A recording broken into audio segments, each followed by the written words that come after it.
A todas y todos los presentes, mi nombre, como ya lo dijeron, es Camila Cortés Ruiz, gerente del Trabajo y Previsión Social de la región de Antofagasta, y la verdad es que esta tarde quiero ser bien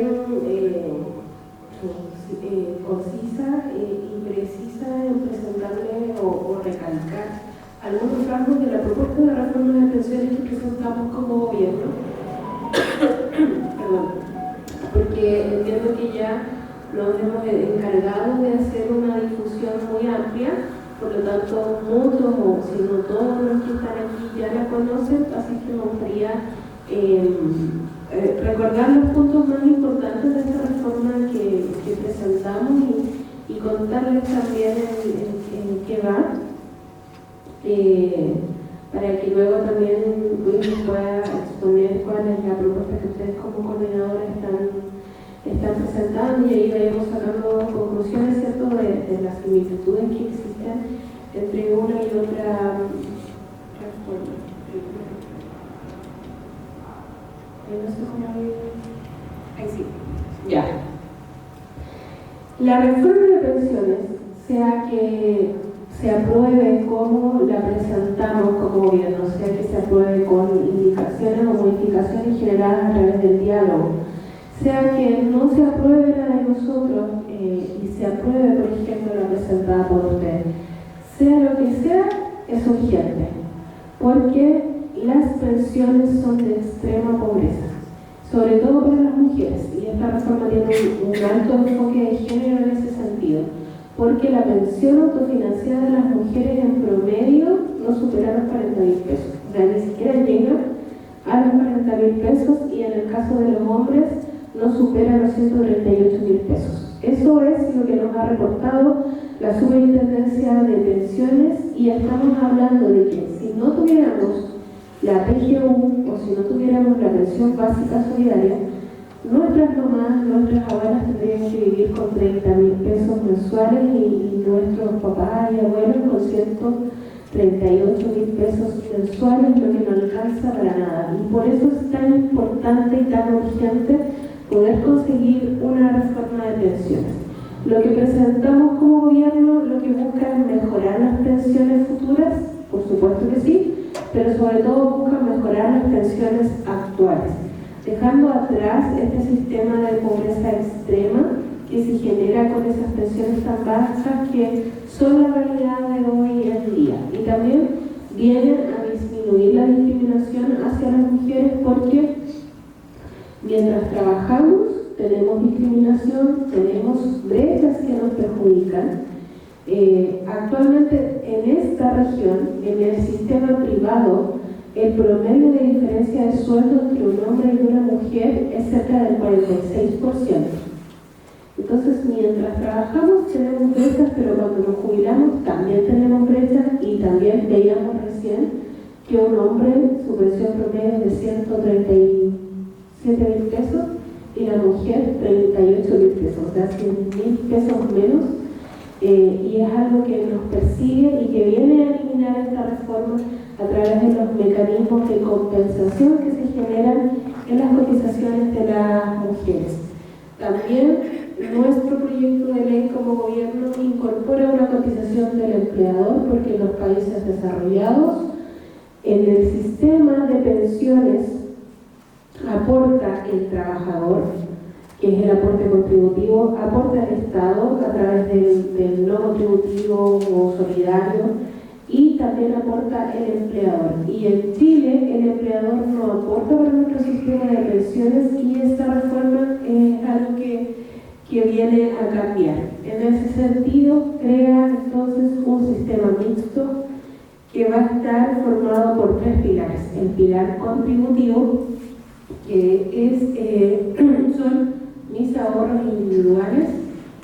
El pilar no contributivo, que está generado por los aportes del Estado para aquellos pensionados que ya no tengan aportes propios, aportes individuales.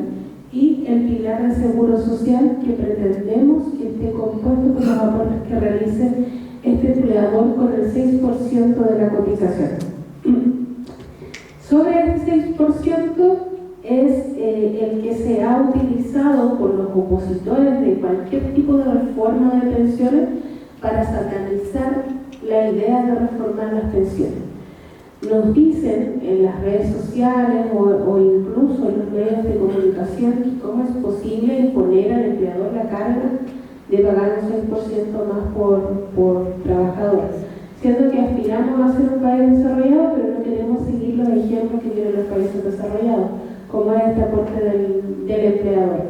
Además, el aporte de este 6% no va a ser un 6% inmediato, sino que va a ser gradual, un 1% cada año, hasta llegar al 6%, y es más, el proyecto contempla la posibilidad de que este 6% llegue a tal en 8 años, si es que la situación económica del país lo amerita. Y también se contempla, dentro de la reforma tributaria, el poder generar aportes o subsidios a los empleadores que lo requieran para pagar este 6%.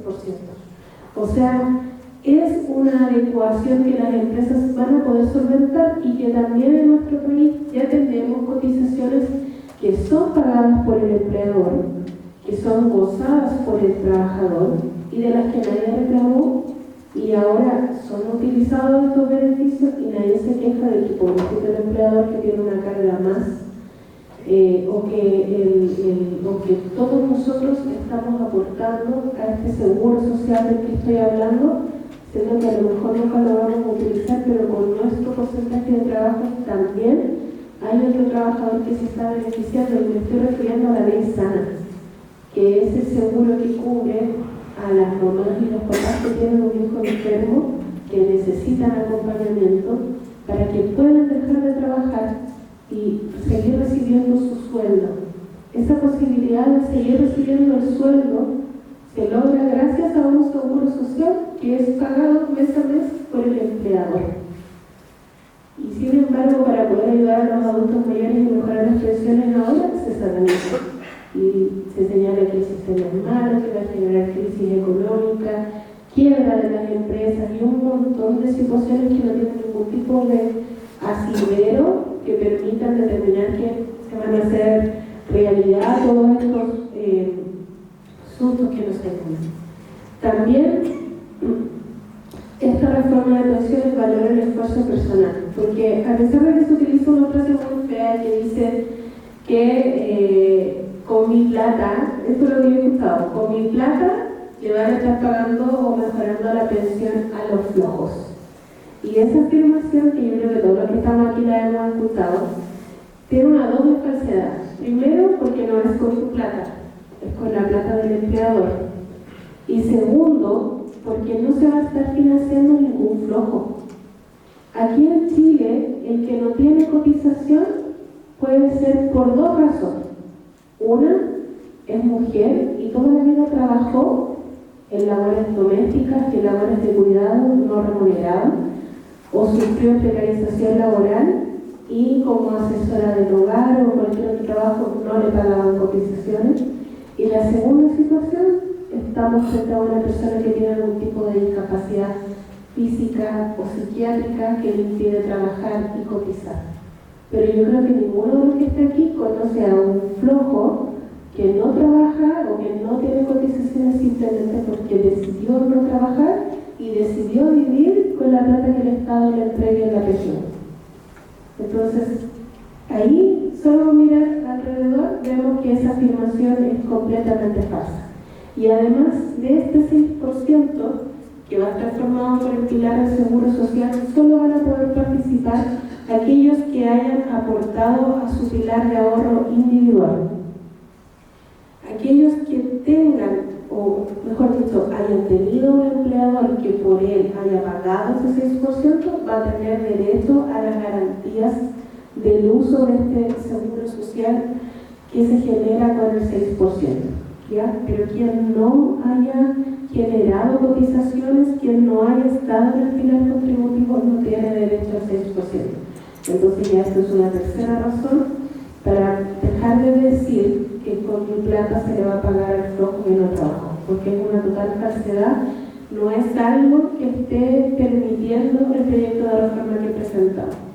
Y también este proyecto que presentamos como gobierno fortalece la libertad de elegir. yo sí puedo elegir en qué AFP estar, en la Provida, en la Capital, en la Alta, pero es elegir entre privados. No puedo elegir si estar en una institución pública o en una institución privada. Con el proyecto que nosotros presentamos, se mantiene la posibilidad de tener mi plata en una institución privada, pero ojo que esta institución privada no puede tener fines de lucro. Y además, si el contribuyente o el usuario que tiene no tiene ganancias, no tiene aumento en el ahorro por las inversiones que esta institución haya realizado, esa institución no va a poder retirar utilidades. O sea, para tener ganancias, tiene que tener ganancias su cliente. Pero también se crea una institución para administrar nuestro dinero, generando con esto también una mayor competencia en el mercado, porque nosotros como contribuyentes vamos a poder elegir si estar en el público o en el privado, y cada 12 meses vamos a poder irnos cambiando al público o al privado, o si elegimos permanecer en el privado, dentro de los privados también nos vamos a poder ir cambiando. Por lo tanto, ahora sí pretendemos que exista una verdadera libertad de elección. También se pretende fortalecer la PGU, considerando que sea universal para todos los adultos mayores, es decir, hombres y mujeres que tengan cumplido los 65 años, y para todos los pensionados que hoy en día están fuera de la PGU. ¿Qué quiero decir con esto? Que ya no se va a mirar el porcentaje que tengan en el registro social de hogares para poder acceder a la PGU, y que se va a incorporar a los pensionados por las leyes reparatorias que actualmente no tienen derecho a tener la PGU, porque la justificación que se da es que la ley no permite que una persona esté recibiendo dos pensiones que sean pagadas por el Estado al mismo tiempo. Esa imposibilidad se elimina y viene entonces a convertirse la PGU en universal. ¿Por qué no planteamos la posibilidad de que las mujeres puedan tener la PGU desde los 60 años, a pesar de que se jubilan a los 60 años?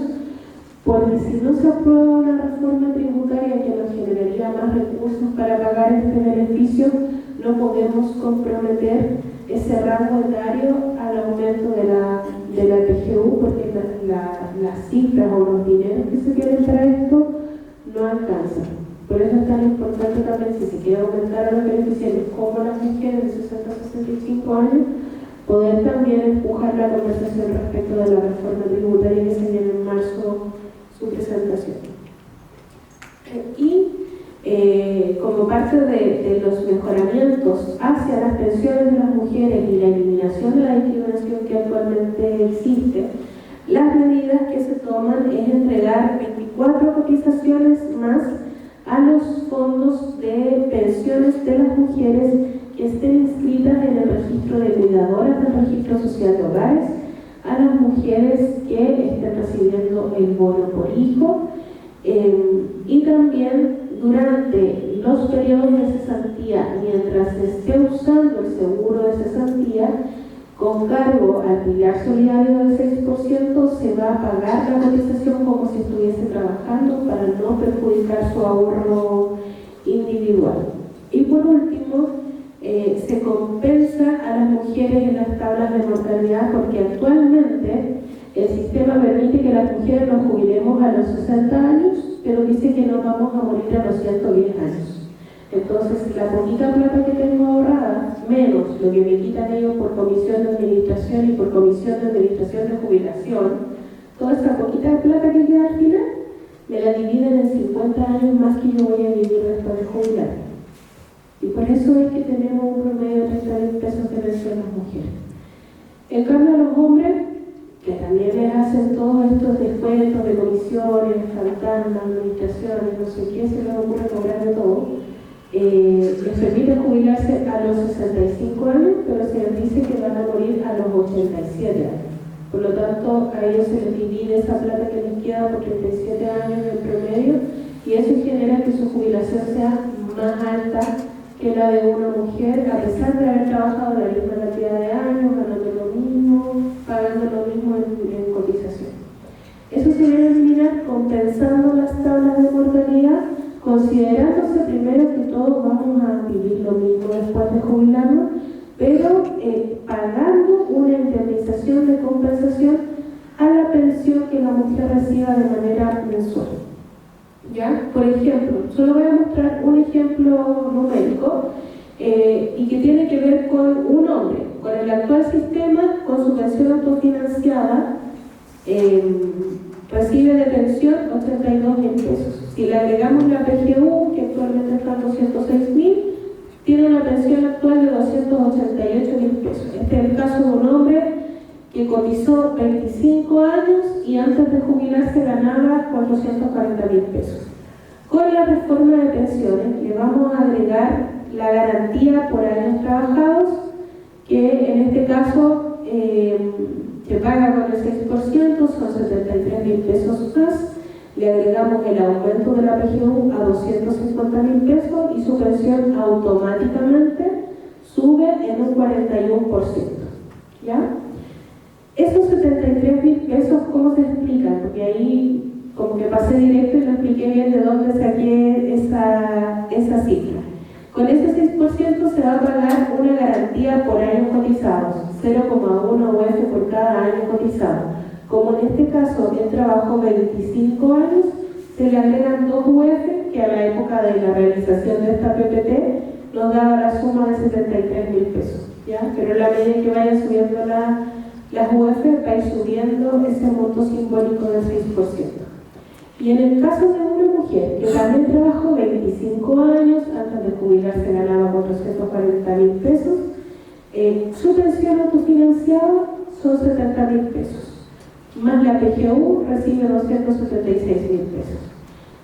De aprobarse la reforma que presentamos como gobierno tal como está, con el aumento de la PGU a 250.000, con sus 2 UF de garantía por años cotizados, y con la compensación de tabla por haberse calculado que iba a vivir más que un hombre, que hacía 11.000 pesos en este caso, su pensión aumenta automáticamente en un 47% y sube de 276.000 a 405.000 pesos, y vemos que está con una diferencia de 1.000 pesos respecto de un hombre.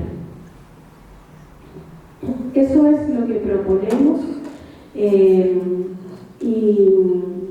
Y el llamado es a que nosotros desde todos nuestros lugares en los que nos encontremos, desde todos nuestros escenarios que tengamos, podamos hacer el llamado, sobre todo a los parlamentarios, que en tiempos de campaña se juntan con las comunidades, se sacan la foto, organizan bingo, llegan a las redes sociales con una torta, pero a la hora de generar verdaderos cambios que necesita la ciudadanía, ahí desaparecen, ahí se esconden, ahí guardan silencio, no manifiestan un tipo de apoyo para una acción que en realidad se necesita ahora, porque las pensiones actuales de júbilo no tienen nada.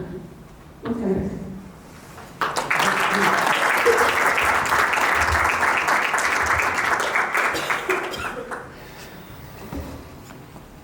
Gracias, Camila.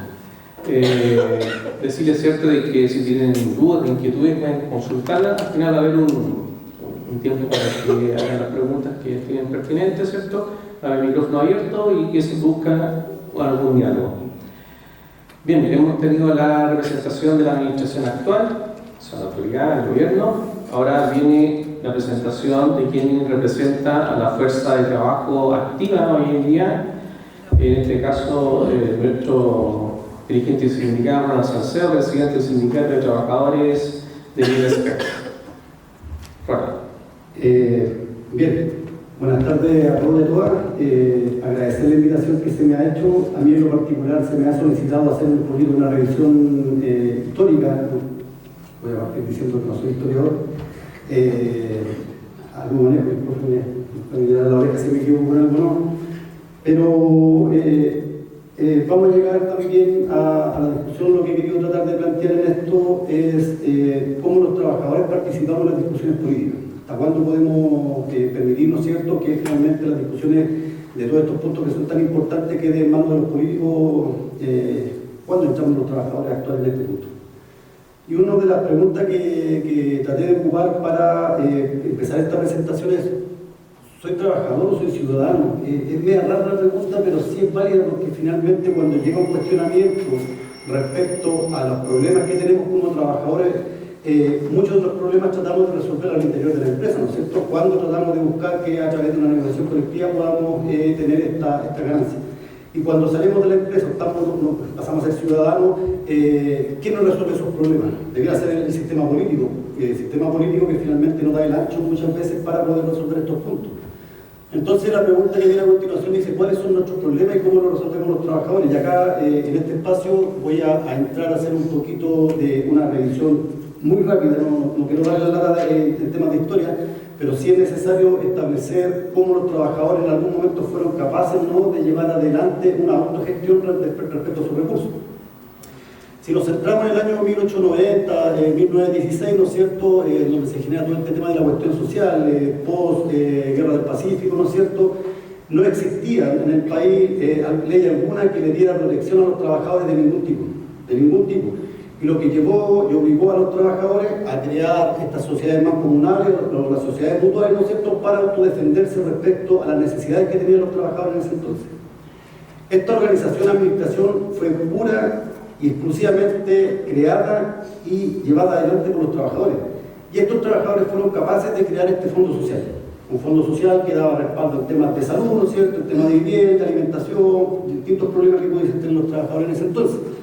En este elemento, en esta época también aparece la FOCH, que es la Federación Obrera de Chile, ¿no es cierto?, liderada principalmente por Luis Emilio Recabarren, y se reconoce a Luis Emilio por este elemento, pero siempre se deja de lado a una mujer que fue muy interesante, muy importante también para esa época, que fue la señorita Teresa Flores, ¿no?, que fue quien acompañó a Luis Emilio y que estuvo también en la creación del Partido Socialista. En ese momento se vivía un momento de disputa bien fuerte, ¿no es cierto?, con problemas de gobernanza, que llevó adelante una gran discusión que termina resolviendo la creación de una nueva constitución, que fue la constitución de 1925, ¿no es cierto?, y luego saltamos en este mismo periodo que está entre Carlos Ibáñez Campo y Alexandre, ¿no es cierto?, y se crea el Código del Trabajo. El Código del Trabajo que hasta hoy día nos rige. Uno de los problemas que a mí parece, también leyendo alguna literatura por ahí, fue que ahí se crean los sindicatos previos al Código del Trabajo. No existían los sindicatos, existía la organización de trabajadores por derecho propio, ¿no es cierto? Y esto trae algunos elementos en cuestión. Primero que nada, la despolitización de los trabajadores nos quitan el espacio de participar políticamente nosotros en cualquier disputa en lo que respecta a la nación, ¿no es cierto? Y otro elemento muy importante es que se nos quitan los fondos sociales. Todos los fondos que los trabajadores teníamos la capacidad de administrar y de llevar adelante la discusión quedaron en manos del seguro obrero. Ahí pasa, de cierta manera, a ser el seguro obrero, a través del gobierno y de los bancos, a gobernar, ¿no es cierto?, y a llegar adelante en la disputa de estos puntos o de estos recursos. Entre el 31 y el 73, donde fue el golpe de Estado, ¿no es cierto?, ocurren algunos hechos laborales. Por ejemplo, el 36 se funda la Confederación de Trabajadores de Chile, el 43 se funda la NEF y el 53 se funda la CUT, la Central Única de Trabajadores.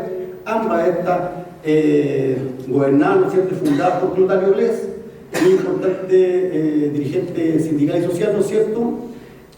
Cuando llegamos al momento del golpe de Estado, entre el golpe de Estado y el año 1980 ocurre un elemento súper importante, ocurren hechos muy importantes. El primero es que se crean los 11 pilares fundamentales del neoliberalismo. Ahí termina de amarrar el sistema neoliberal y nos amarra de mano a los trabajadores y a la ciudadanía para poder actuar frente a situaciones y condiciones de política también. Algunas de ellas son que se crea la Constitución de Pinochet el 80, ¿no es cierto? Está el plan laboral que principalmente apunta en 4 puntos, ¿no es cierto?, que la huelga no es efectiva, la huelga no paraliza, que existe el paralelismo sindical, que puede existir más de un sindicato dentro de una empresa, la negociación colectiva se centra solamente al interior de la empresa, y la despolitización laboral, o sea, política, ¿no es cierto?, la despolitización de los trabajadores también, producto de la prohibición de que pudiésemos participar en política también a través de la ley. Finalmente la democracia se recupera el año 90, ¿no es cierto?, y hoy día actualmente estamos discutiendo una propuesta constitucional. Este pasaje es súper rápido, es importante porque aquí viene un espacio de crítica también respecto a cómo hemos sido nosotros los trabajadores, incluyen esto los dirigentes sindicales, qué disposición hemos tenido o cuánta es la fuerza que hemos tenido para poder llevar adelante estos cambios. Cuando revisamos, y yo me hago la siguiente pregunta, digo, ¿el modelo actual de organización de los sindicatos no ha servido para enfrentar nuestras demandas? Claramente no, ¿no es cierto?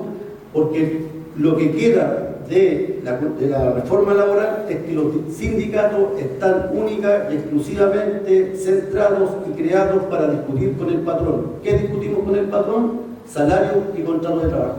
Ahí se acaba nuestra participación como sindicato y es un tremendo problema que tenemos.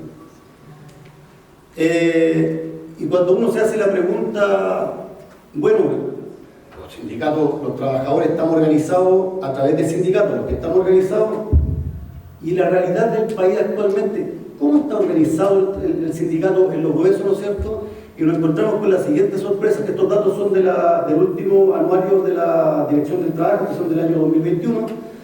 Nosotros los trabajadores, no todos, pero no es cierto, existen 4 centrales de trabajadores acá en el país. Está la Central Unitaria de Trabajadores, que agrupa a 2.661 sindicatos, entre sindicatos y asociaciones. Está la Central Autónoma de Trabajadores, que agrupa a 272 organizaciones. Está la Central de Trabajadores de Chile con 180 organizaciones y está la Unión Nacional de Trabajadores con 103 organizaciones. O sea, estas 4 centrales agrupan a 3.216 organizaciones. 1.216 es caleta, ¿no? Vamos a ponerle la lupa encima y vamos a ver qué tantos malos datos nos pueden entregar. Y cuando entramos a revisar también los datos de la Dirección del Trabajo del 21, nos encontramos con la siguiente sorpresa. La cantidad de sindicatos activos a nivel nacional en el año 2021 son 11.840 sindicatos, de cuales 3.216 de estos están en alguna central, el resto no pertenecen a ninguna central. Si revisamos el sector, los distintos sectores productivos, nos encontramos con la siguiente sorpresa. Por ejemplo, en minería, al área que pertenezco yo, tenemos 306 sindicatos. Industria manufacturera, 1.512. Comercio, 1.927. ¿Se recuerdan ustedes que hace un par de semanas atrás, un mes atrás más o menos, estaban dando la disputa por cerrar la tienda a las 7 y les fue mal? O sea, 1.927 sindicatos no fueron capaces de llevar adelante una presión suficiente para poder lograr esto. Transporte y almacenamiento, 1.917. Enseñanza, tenemos más de 1.000 sindicatos de profesores. Ese problema es complejo y cuando revisamos estos 11.840 sindicatos, encontramos que tenemos 3.205 dirigentes sindicales. Yo en el sindicato que trabajo, al que pertenezco, somos 7 dirigentes. Para ponernos de acuerdo cuesta caleta, imagínense 32.205 dirigentes. Si le ponemos un poquito más la lupa a esto, vemos cuántos trabajadores hoy día en el país están sindicalizados de una fuerza de trabajo de 8.678.000 trabajadores. Solo 1.200.000 trabajadores están sindicalizados. O sea, el 13,8%. Si yo me voy al área minera al que pertenezco, de los 270.000 trabajadores que trabajan en minería, 60.000 están sindicalizados. Es un tremendo problema. Si hago una división rápida, sacamos que son 197 trabajadores por sindicato. Echémosle un miro a este, miren. Servicio doméstico. Hay 963 señores que trabajan en este sistema y tienen 63 sindicatos, o sea, 15 trabajadoras por sindicato. Entonces, el tema en cuestión acá es que tenemos un tremendo problema que resolver políticamente a través de las propuestas que pueda llevar el gobierno, pero como trabajadores no hemos tenido la capacidad de unificar criterios para poder llevar adelante disputas que son necesarias para estos cambios. Mientras tanto, el gobierno que sea va a ser gárgara con cualquier propuesta que de parte de los trabajadores en la casa. Entonces hay un llamado también a hacer una reflexión ahí, un poquito más de autocrítica. Y la forma en que estamos organizados se hace imposible dar las peleas para defendernos. Necesitamos recuperar los fondos sociales, porque hemos demostrado en el tiempo, en 1890, que sí podemos los trabajadores administrar nuestros propios fondos de pensiones. Sí podemos, se demostró con mucha capacidad que sí es posible. Un problema grave que tenemos es que sí o sí nos ha pegado fuerte, lo conversábamos un poquito con Luis delante, los trabajadores deben desconectarse de los partidos políticos. Hoy día las principales centrales o los sindicatos están gobernados por los partidos políticos. No digamos que es malo pertenecer a un partido político, el problema es cuando los trabajadores obedecemos las órdenes del partido y no que el partido esté a disposición de los trabajadores, y es un problema grave que tenemos también. Necesitamos reconectarnos con la sociedad, con los estudiantes, los artistas, ¿no es cierto?, principalmente con nuestros adultos mayores. No tenemos medios propios de comunicación, estamos faltos de ese producto y por eso caemos en las fake news, no tenemos capacidad de transmitir a nuestras bases, de transmitir a la ciudadanía cuál es el pensamiento que tenemos propiamente los trabajadores. ¿Cómo vamos a hacer esto? Es una gran pregunta, ¿no? Alguien proponía por ahí una acción directa. Hasta cuando llega esta parte de la presentación uno dice, bueno, es más de lo mismo, lo hemos escuchado un montón de veces, pero se nos viene adelante un problema peor. La propuesta constitucional, me di el tiempo de revisar solamente 2 puntos, revisé varios puntos más con la propuesta constitucional, en 2 puntos fundamentales nos hace retroceder a los trabajadores profundamente, principalmente en lo que es libertad sindical, la limitación de huelgas solo en el marco de la negociación colectiva, una huelga que no es efectiva, y nos dicen ustedes pueden movilizarse solamente en negociación colectiva. O sea, cuando el empleador no cumpla el contrato colectivo, está imposibilitado de movilizarse el trabajador. Cuando tengamos la fatalidad de un trabajador y tengamos que pararnos, porque eso también se reconoce como una huelga, está imposibilitado de hacerlo. O sea, es un tremendo problema lo que nos está proponiendo hoy día la propuesta constitucional. La limitación de huelga solo a algunos trabajadores. Acá solamente los trabajadores que son particulares podrán llevar adelante una huelga. Los trabajadores que trabajan para el Estado o las municipalidades están negados a hacerlo. Y un punto muy complejo es que la libertad de constitución de sindicatos, que es el paralelismo sindicato, donde podemos crear la cantidad de sindicatos que queramos, ¿no es cierto? Ya lo vimos en los números anteriormente mostrados, lleva adelante también esta propuesta constitucional un bloqueo a la negociación ramal. Si la esperanza que tenemos los trabajadores es que podamos salir de este entuerto que tenemos acá, para poder organizarnos ramalmente, para dar disputas políticas que son necesarias, la actual propuesta constitucional lo bloquea. Nos corta las manos, compañeros y compañeras trabajadores. En temas de seguridad social me llevé una sorpresa, también leí el documento, ¿no es cierto? Dice, el Estado garantizará, son frases cortas, no es el título completo, no, pero dice, el Estado garantiza el acceso a prestaciones básicas a través de instituciones públicas o privadas. Y además dice, la propiedad de las cotizaciones, la propiedad sobre las cotizaciones también lo asegura, dice, y tendremos derecho a elegir si estas serán estatales o privadas. Tenemos que llegar al derecho a decidir. ¿Y por qué es tan complejo esto, compañeros y compañeras? Es porque las demandas de los problemas que tenemos los trabajadores con todo el sistema político que nos tiene bloqueado, con los problemas del seguro social, ¿por qué tanto les conviene que este sistema funcione de esta manera? Porque detrás de esto no hay otras personas más que los grandes empresarios del país, Agrosuper, Luxi, Mate, Angelini, Falabella y Cencosud. Son todos ellos los que tienen poder para bloquear lo que están bloqueando, y son todos ellos los que tienen inmersos en este mundo un montón de sindicatos también de distintos colores, ¿no es cierto?, partiendo de sindicatos amarillos, ¿no es cierto?, que terminan bloqueando también la fuerza de los trabajadores, compañeros. Esa es la presentación, hasta acá llega, fue una breve presentación de la que se me pidió, espero haber cumplido con lo que se solicitaba. Así que eso, muchas gracias.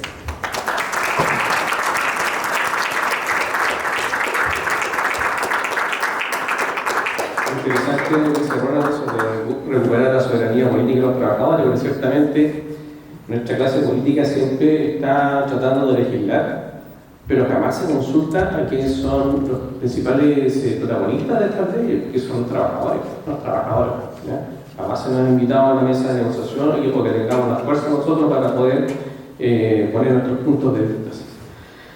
Bien, por último, vamos a invitar, ¿cierto?, a Luis Mesina, nuestro vocero nacional de la Coordinadora de Trabajadores de Nomás AFP, a que nos dedique sus palabras, ¿cierto?, con respecto a todo este tema que nos ha convocado hoy día en esta conversatorio. Luis, por favor. Gracias, Jaime. Bueno, en primer lugar agradecer la invitación de los compañeros y compañeras de Antofagasta y también agradecer la presencia de ustedes.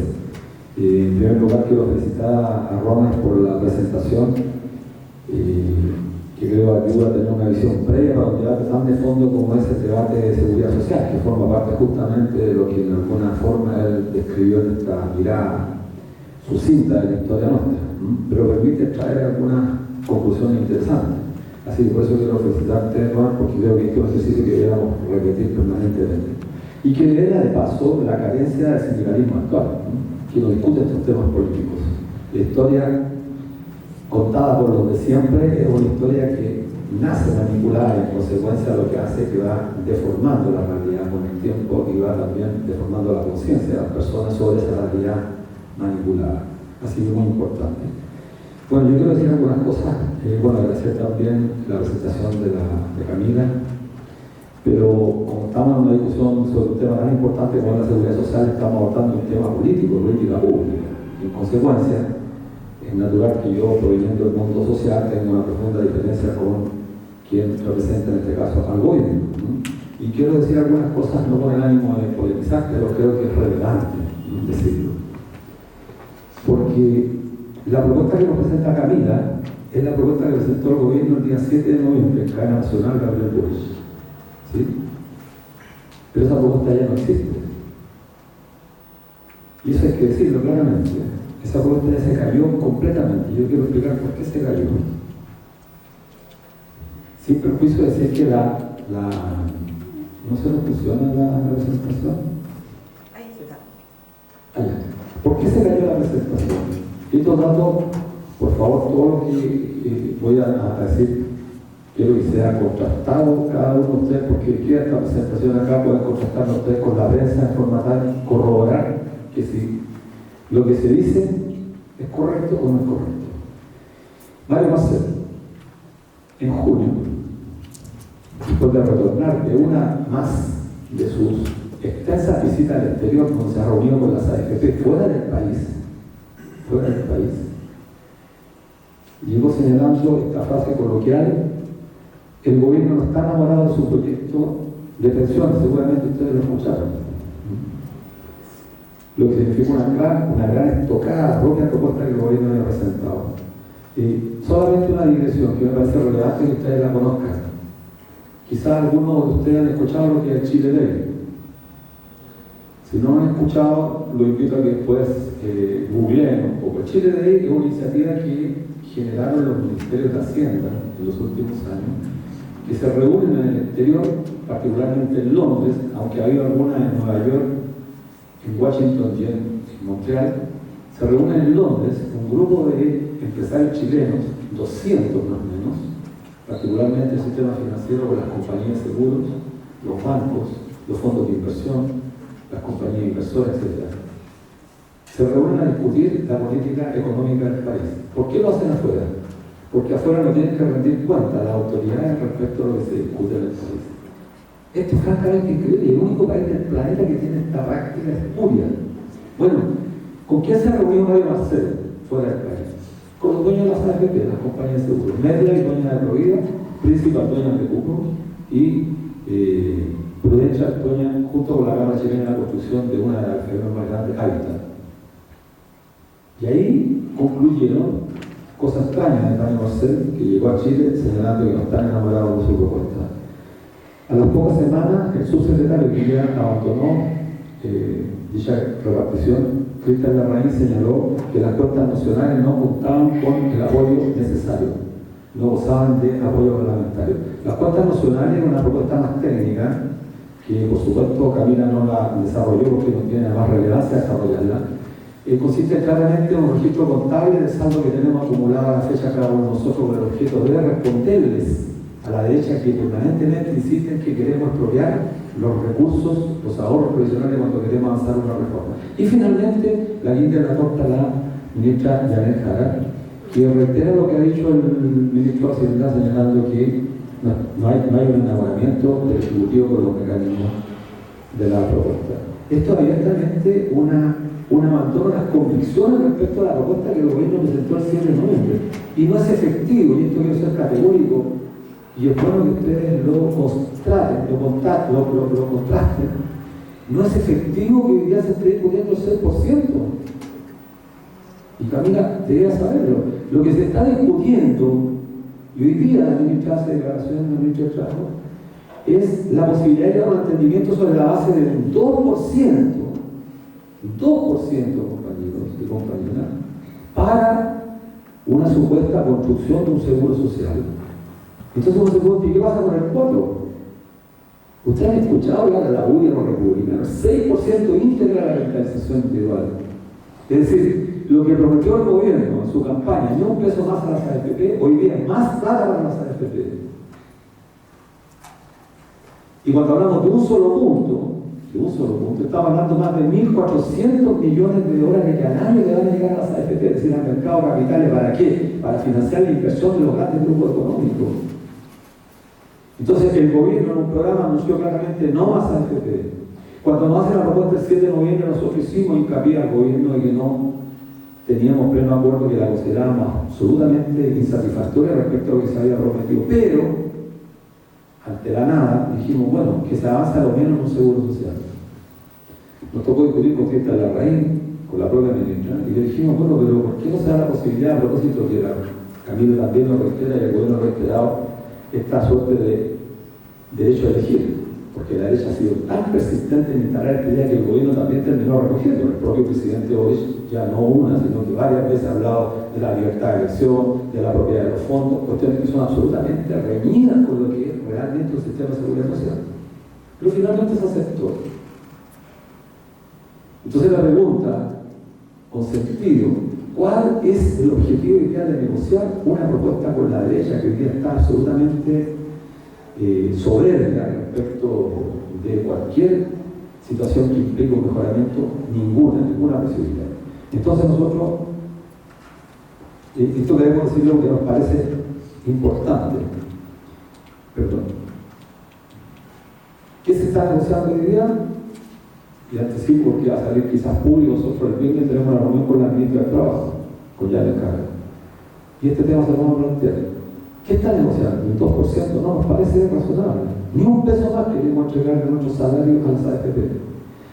Ustedes han detenido a pensar, estimadas compañeras y compañeros, que lo que nosotros entregamos mensualmente es lo que se conoce técnicamente como salario diferido. Es una parte de nuestro salario, es decir, de nuestra humanidad. Porque ¿qué es el salario? El salario es la expresión monetaria y fuerza de trabajo acumulada. O sea, todo lo que nosotros producimos durante un mes es la fuerza de trabajo, que en el fondo, digamos, realmente es humanidad, es vida humana, porque nunca más la recuperamos. Eso tiene un valor, y ese valor se representa a través del salario. Pero ocurre que el salario que nosotros producimos durante un mes, una fracción no menor, del 2 al 13%, todos los meses se nos arranca para ser invertido en este sistema espurio llamado de capitalización individual. La lógica de los sistemas de seguridad social es que el salario que yo devengo, es decir, la fracción que yo entrego para el sistema de seguridad social, es un salario devengado, se devenga. O sea, yo lo entrego con el compromiso que cuando me pensione, me jubile, se me va a devolver ese salario en condición de pensión, ¿sí? Pero aquí ocurre lo siguiente: nosotros entregamos una parte importante de nuestro salario y no se nos devuelve. Porque invito a que vean lo que pasa con las personas que se pensionan por retiro programado. Usted puede tener 100 millones, su pensión en el primer año, si es soltero, hombre de 65 años, su pensión puede ser de 500.000 pesos con suerte, y al año siguiente 420, y al año siguiente, al tercer año, se puede convertir en 320.000 pesos. Ahora, este año, los que van a recalcular las pensiones van a tener que ir a la iglesia primero porque se derrumbaron los fondos, pero además, producto de la tasa de interés, el monto de recalcular las pensiones afecta pero gravemente a las personas que están hoy día pensionadas. Entonces, en la lógica de la capitalización individual no hay posibilidad de mejoramiento de nuestras pensiones, el gobierno lo sabe perfectamente, por eso planteó un seguro social.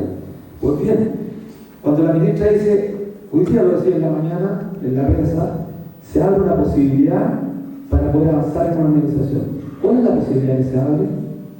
Lo que dijo el Partido Demócrata Cristiano y lo que dijo Populi.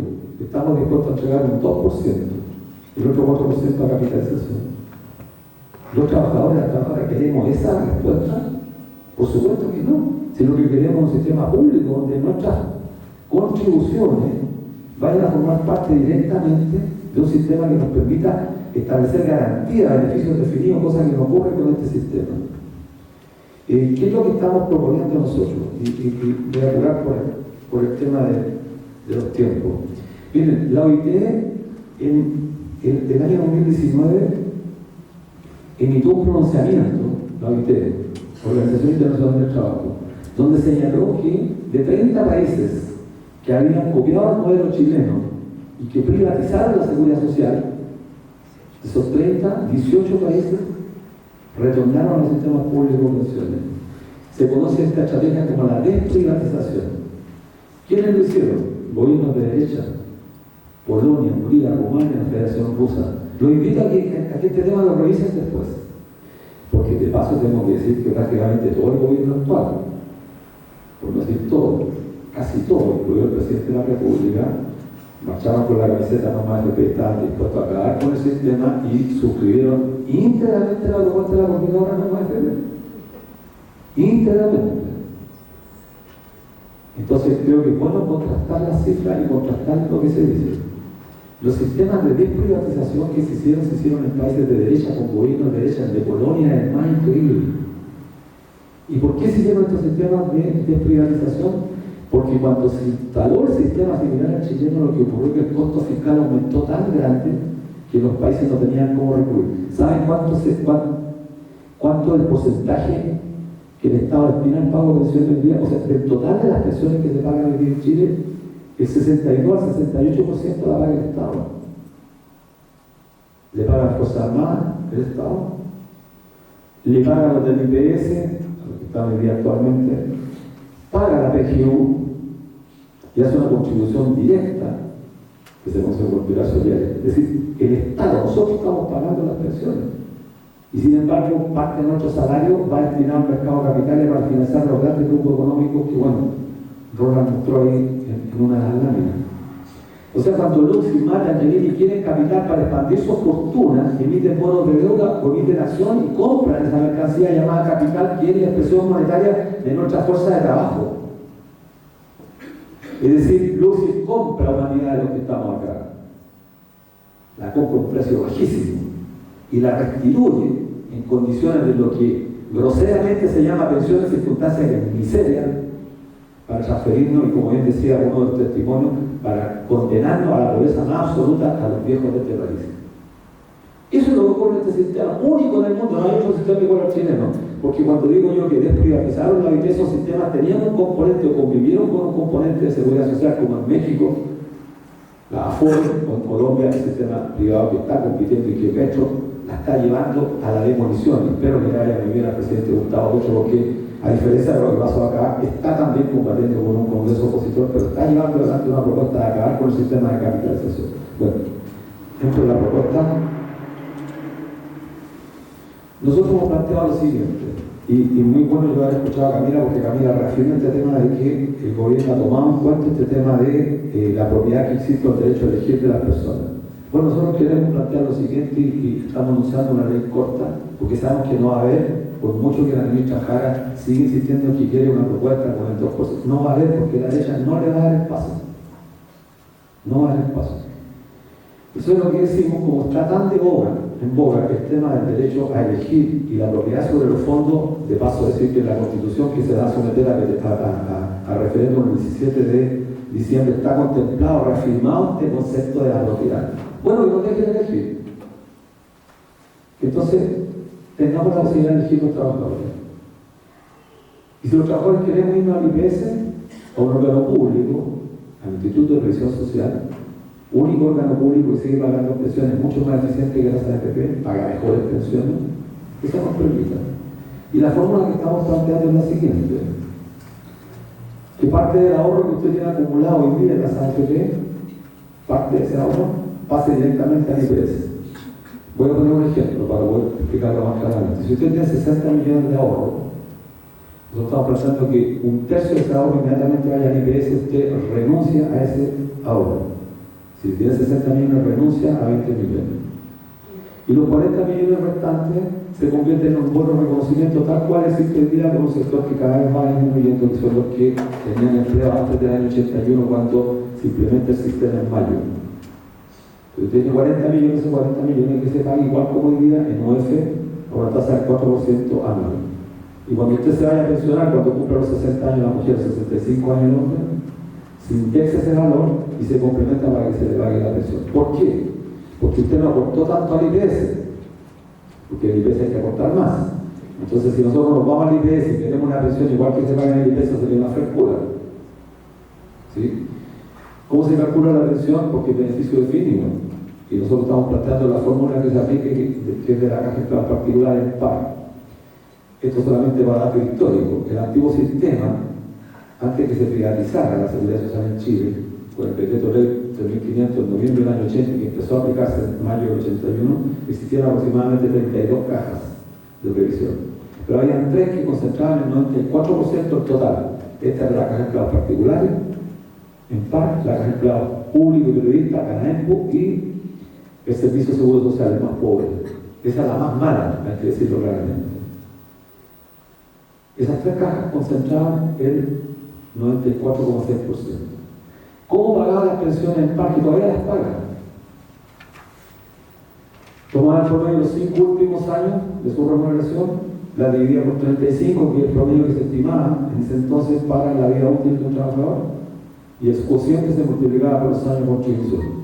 Es decir, cumplía con esa exigencia de no beneficiar, como lo han hecho algunos frescos hoy día del aparato público, que se aumentan el sueldo el último año para poder aspirar, como ya supimos el caso emblemático de la persona Lave, y se aumentaron el sueldo el último año para aspirar a una pensión multimillonaria. Eso no ocurre en este sistema, porque se le toma el promedio de los últimos 5 años, dividido por 35 y multiplicado por los años. Entonces, si usted cotizó 30 años, 40 años, va a tener una tasa de retorno más alta.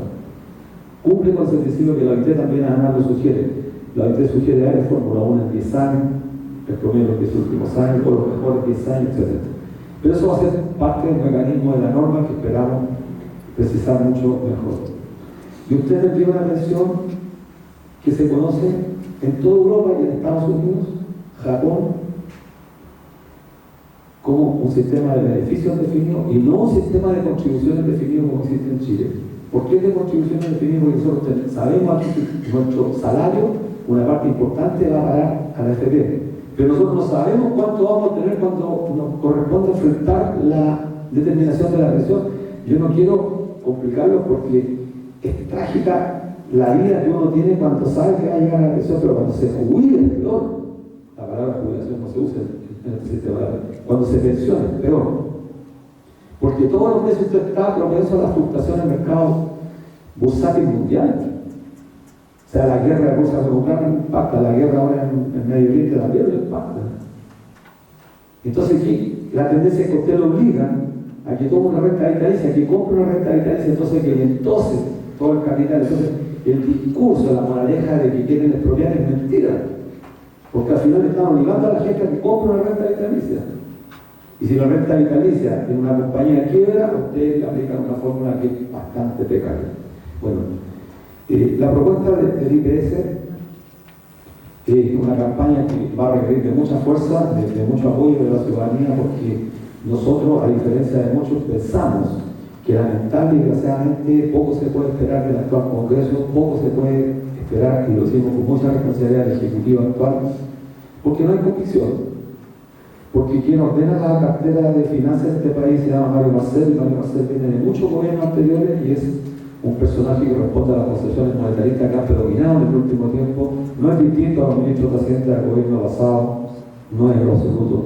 Reproduce la misma práctica de mantener a como dé lugar la disciplina fiscal, que eso implica costo y manejo del gasto social, es decir, no aumentar en lo más absoluto.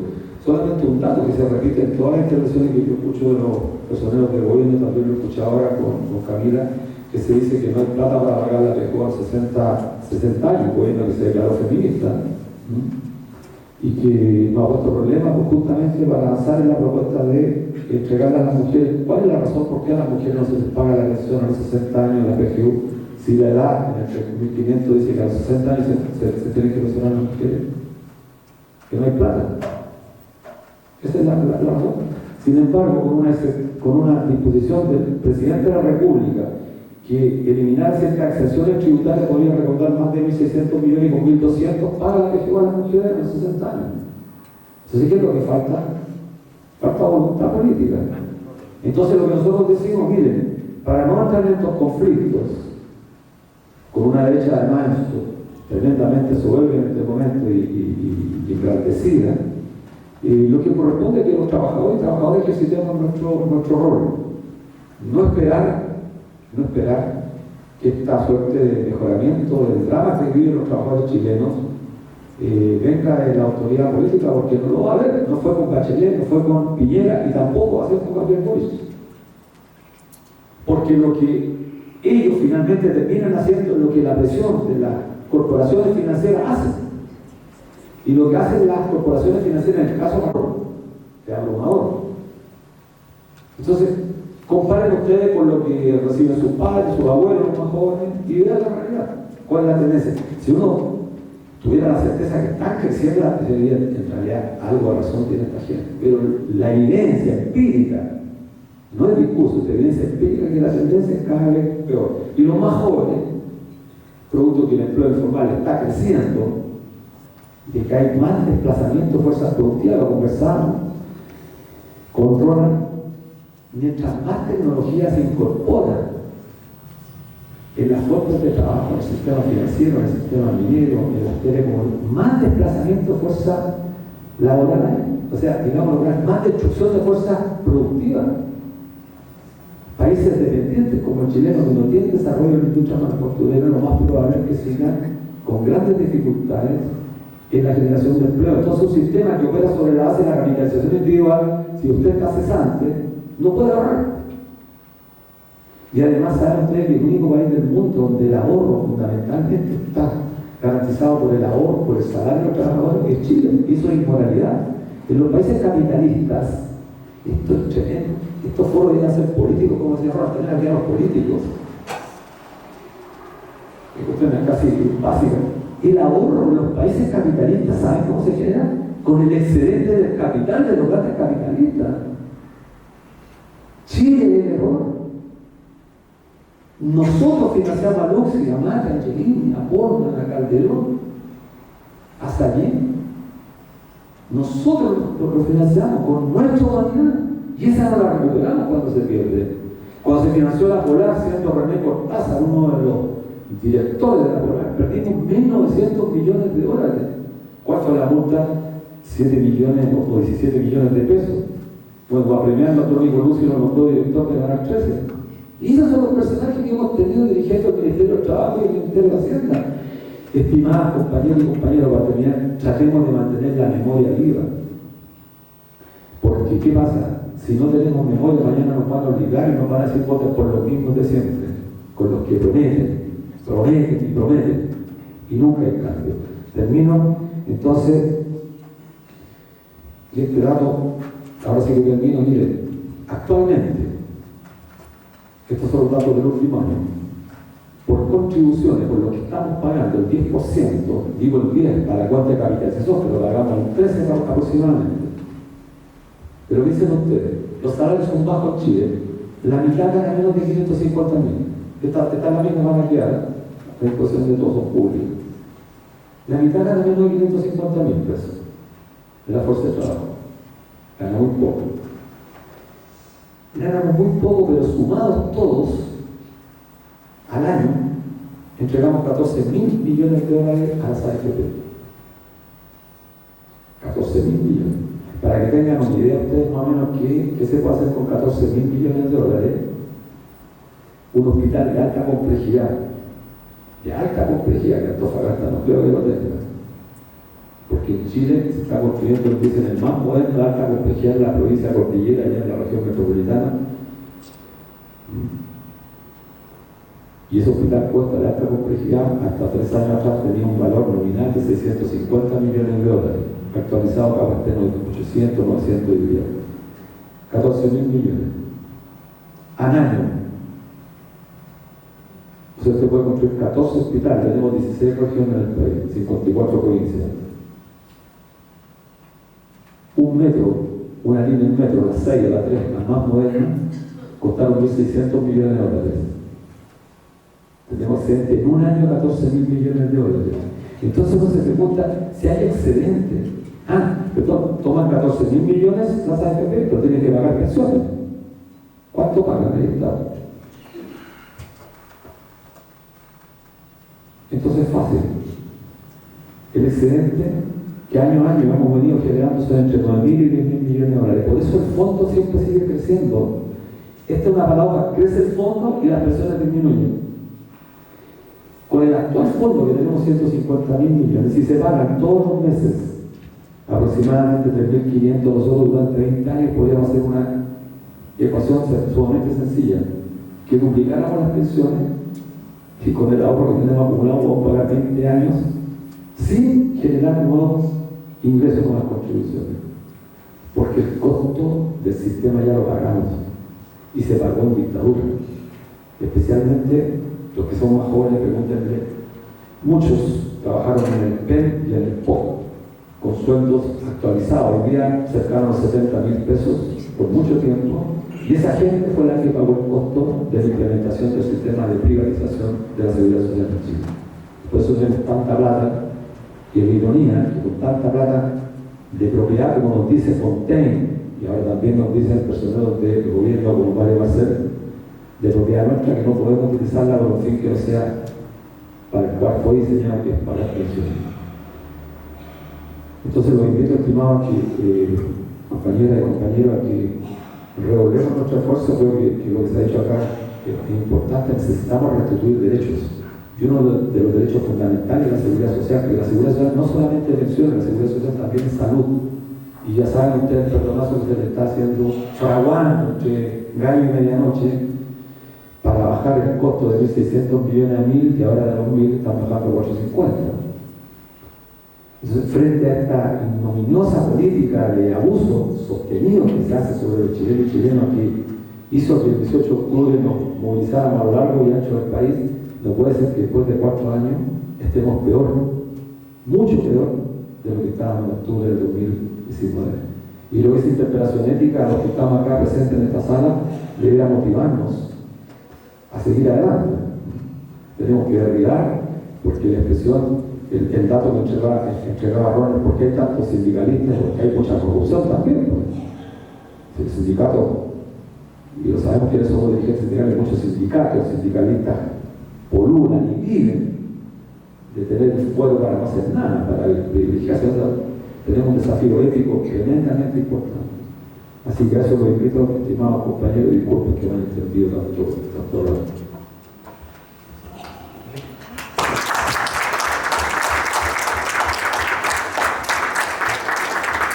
Gracias, Luis. Ahora tenemos una ronda de preguntas. Las personas que quieren consultar, ¿cierto? Los invitamos a probar. Cada compañera Rosana está en el micrófono. ¿Quién vas tú?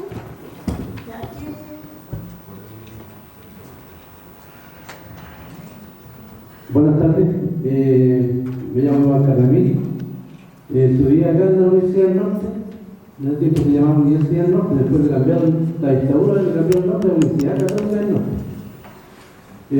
Quería preguntarle a la señorita Ceremi que en la nueva constitución sale que todos los fondos van a ir a capitalización individual.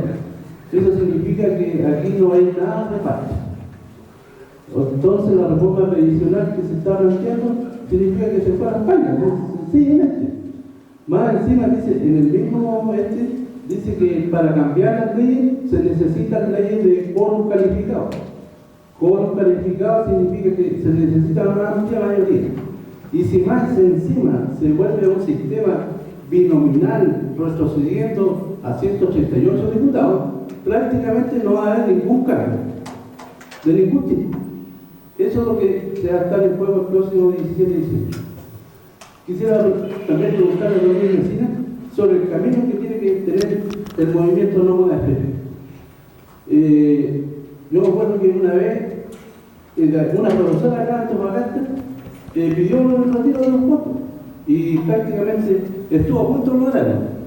Allá en Perú la gente puede retirar sus fondos una vez que se jubile. Acá sencillamente no se pudo. Entonces, por ejemplo, ¿qué es lo que tendría que hacer el movimiento Nómada FP? Por ejemplo, en la Constitución actual y la que viene, se señala que tiene que haber instituciones públicas y privadas. Bueno, entonces nosotros, ¿por qué no nos vamos a una institución pública? A una que demandemos al Estado para que nuestros fondos vayan a una institución del Estado. Yo sé que el camino de AFP estatal nunca ha sido nuestro camino, pero en realidad, don Luis es bancario, uno sabe que si retirar el fondo del banco, se va a resentir el banco. Entonces, eso tendríamos que sacar la plata de los bancos, llevarlo al Estado. Y ahí es como lo vamos a cuidar. Eso es lo que quiero decir.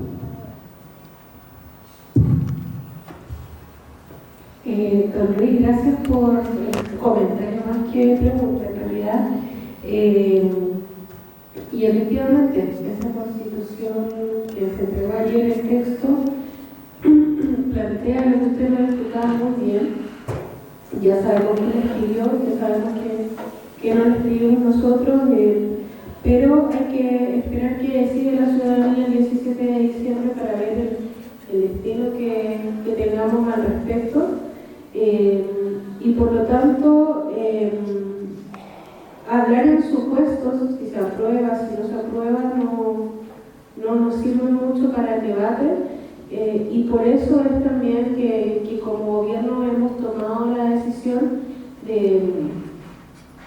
de paralizar un poco la tramitación en el Congreso hasta lo que se resuelva el 17 de diciembre, porque si no tendría ningún sentido, ¿cierto? Como dice usted, seguir impulsando un proyecto de ley que con una nueva constitución puede quedar ahí muerto. A propósito de aquello, no es cierto que la propuesta actual de nuestro gobierno esté muerta. Si fuese así, yo no estaría acá hoy día presentándoles de qué se trata. Ni tampoco me fiaría de un titular emitido por la tercera respecto de algo que ha dicho la ministra, si no leo la entrevista completa o la escucho de manera completa. Pero hay que tener censura porque viene una votación respecto de la Carta Magna que en el fondo nos va a determinar cómo continuamos.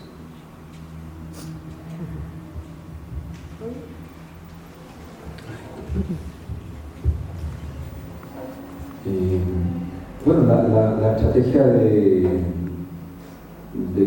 que migremos todos a un instituto público, una institución pública es, como señalé, una iniciativa que estamos intentando afinar como propuesta, convertirla en proyecto de ley, y también como reiteré que tenemos muy poca confianza en las instituciones tradicionales del Estado.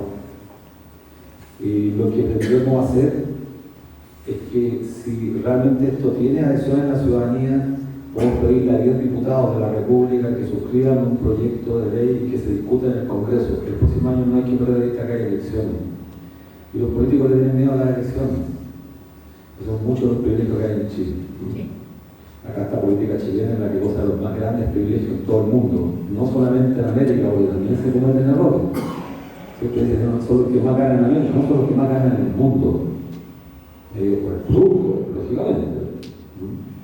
Lejos son los que más ganan. Entonces muchos llegaron con el discurso, no, vamos a ir a ser diputados para cambiar el Congreso. Bueno, a los 2 meses el Congreso termina cambiando el otro gobierno. Hay excepciones, por supuesto, sí, claro, que son muy pocas. Entonces, para no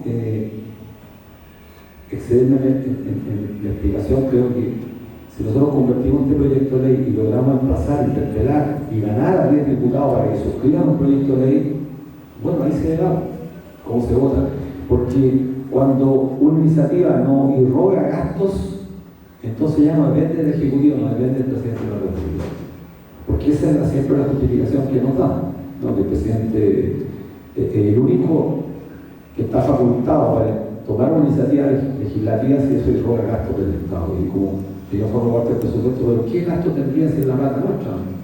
Y como Fontaine, con mi plata no, han insistido en que la plata es nuestra, bueno. Entonces, si tengo propiedad, incluso en este particular caso, ojo, en este particular caso, yo siempre he señalado que esta gente se está disparando a los pies con tanto insistir en el tema de la propiedad.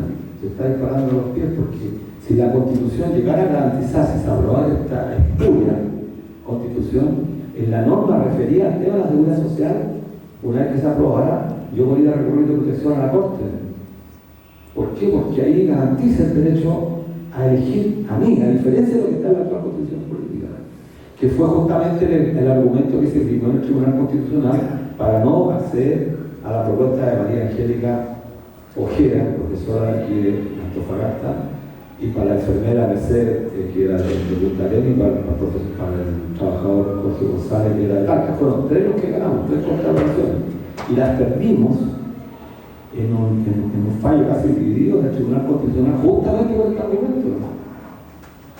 Se da las paradojas. Entonces, por eso digo que la gente se está disparando a los pies con este discurso de que la verdad es mía, porque miren, y disculpe que no haya entendido, Camila, creo que es bueno que como parte del gobierno de todas maneras esto se lo vamos a aguantar el viernes a la minuta.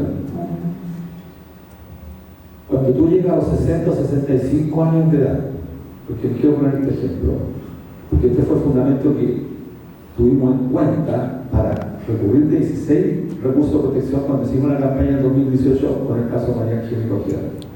Si yo tengo 100 millones, voy a poner el ejemplo 100 millones que es más fácil de entender. Tengo 100 millones. Entonces hoy el FP le digo, mire, cumplí con los requisitos, tengo 65, 60 años, mujer, no. Se quiero presionar. Perfecto, le va a decir la FP, le va a pedir el estado de saldo, y si tiene 100 millones. Le ofrecemos al SCON, con una cosa media técnica, le va a mandar una carta a las compañías de seguro y a la FP para que ofrezcan pensión a usted que se está pensionando. Entonces le va a llegar la nómina de todas las FP, le van a hacer una oferta y todas las compañías de seguro. Pero pongamos un ejemplo, usted opta por una. Esa FP le dice a usted, mire, su AFP, donde está afiliado, usted le dice, con estos 100 millones, usted es soltero, tiene 65 años, no tiene hijos, menos hijas, porque la hija graba mucho más, porque vive más. Usted es soltero, ideal, soltero, hombre 65, sin herederos. 100 millones, le ofrezco una versión de 490.000 pesos. Eso es lo mejor que vamos a hacer hoy día. Con 100 millones de pesos. ¿Cuántos tienen 100 millones de pesos en el actual sistema? Los mineros. El 1,2%, no, el 1,2%. Acumulado, salvo. Bueno, entonces usted dice, no, muy poco. No me contento con eso. Entonces quiero hacer uso del derecho de propiedad, quiero que me pase la plata mejor, porque yo con esa plata voy a invertir y puedo generar un retorno más alto. No, porque yo no he dicho que 500 no lo puede. Entonces, con ese argumento nosotros dirimimos que el derecho de propiedad hay que ejercitarlo. Bueno, lo perdimos porque en la Corte y posteriormente en el Tribunal Constitución se dirimió que este tenía un fin específico de pagar presión. Pero con esta Constitución de ahora, con la norma, se casan ellos porque constitucionalizan el derecho de propiedad y la libertad de elección. Entonces yo puedo en un tribunal alegar que amparar la libertad de elección puedo querer llevarme la plata y retirarla definitivamente. Eso es lo que vamos a presionar fuertemente en esta propuesta para que nos vayamos a la IPS. Yo les aseguro que todos los que están acá, todos, irse a la IPS siempre es mejor. Porque usted va a tener un sistema de beneficios definidos. Usted va a saber que cuando llegue a los 60 años, usted va a hacer el cálculo y el margen de error va a ser muy pequeño. ¿Alguien más preguntar? Gracias. Y gracias a los tres por la exposición. Creo que es bien clarificadora. Yo vine porque me interesa aprender, desconozco bastante de los temas que están acá. Pero sí concuerdo con algunas cosas. Mi mamá trabajó en la AFP Habitat como 12 años. Y sé cuando yo llegaba angustiada porque decía, mira, me tocó jubilar a una profesora con, no sé, 80.000 pesos, contra esa historia. Pero respecto a lo que tú decías, Luis, sobre el proyecto con 10 parlamentarios para poder promover la iniciativa, claro, que finalmente esto se ha hecho, se han hecho proyectos de resolución que le dicen al presidente hoy a legisle sobre esto. Efectivamente, el traspaso al IPS nos genera gasto público en el sentido de que no hay que hacer ninguna reforma, etc.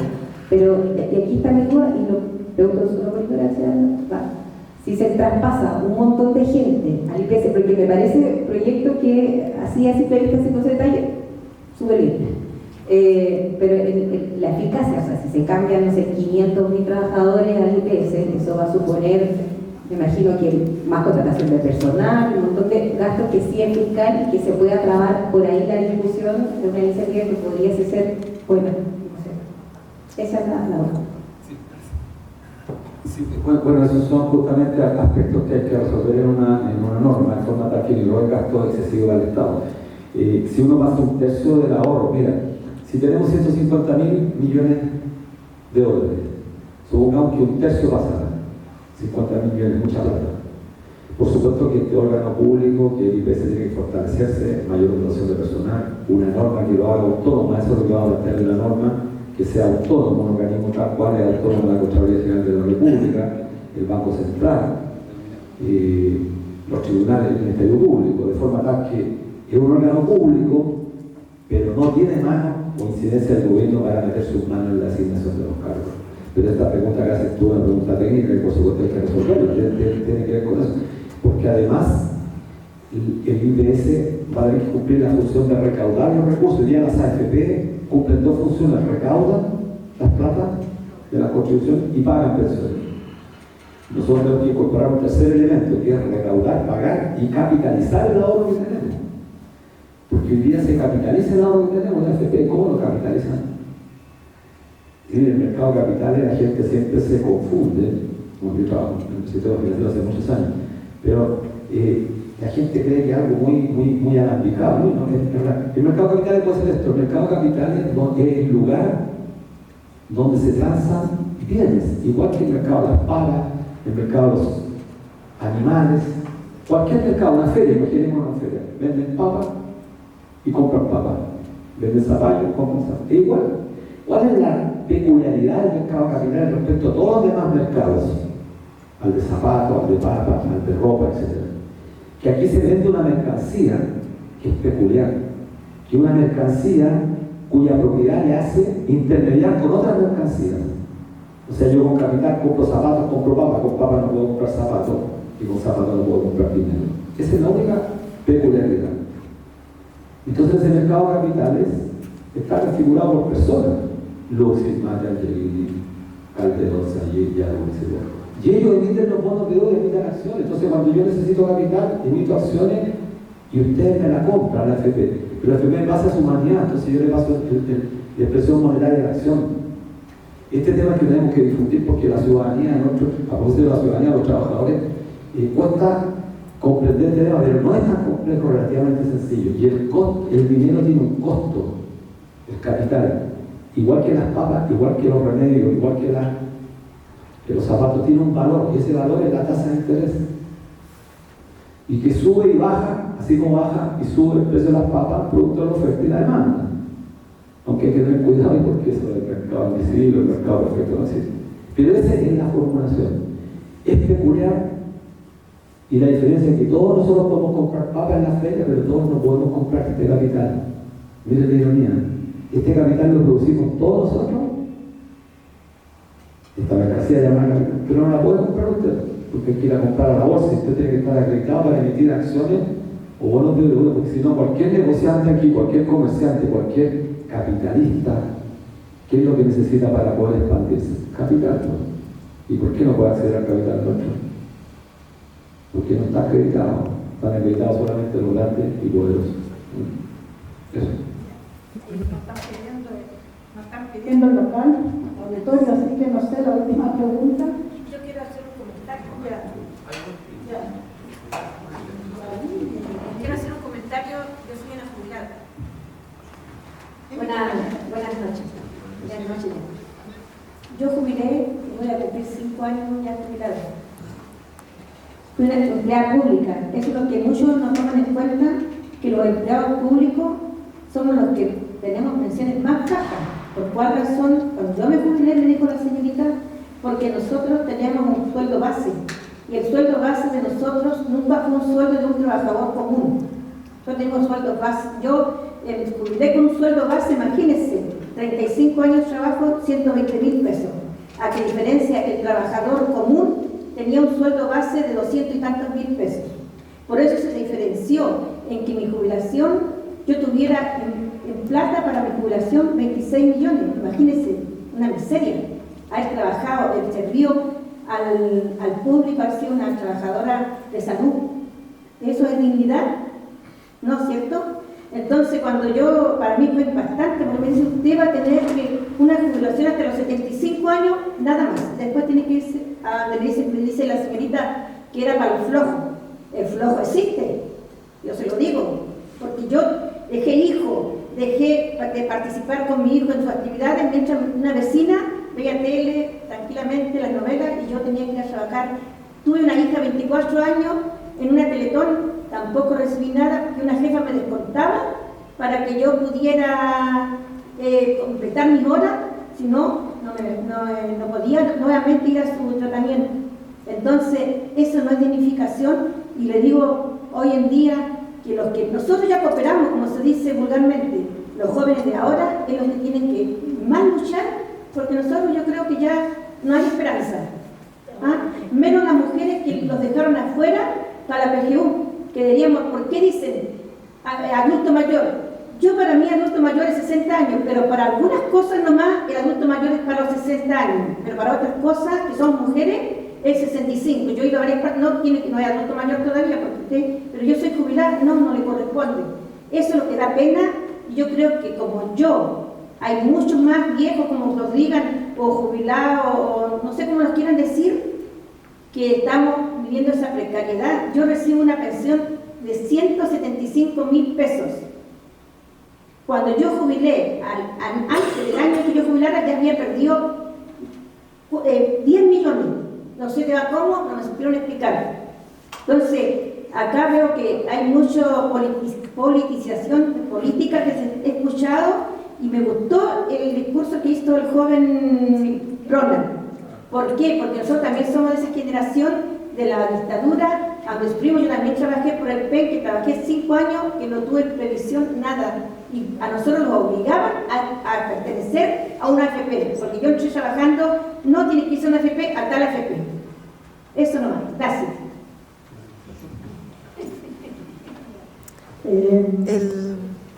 Daniel.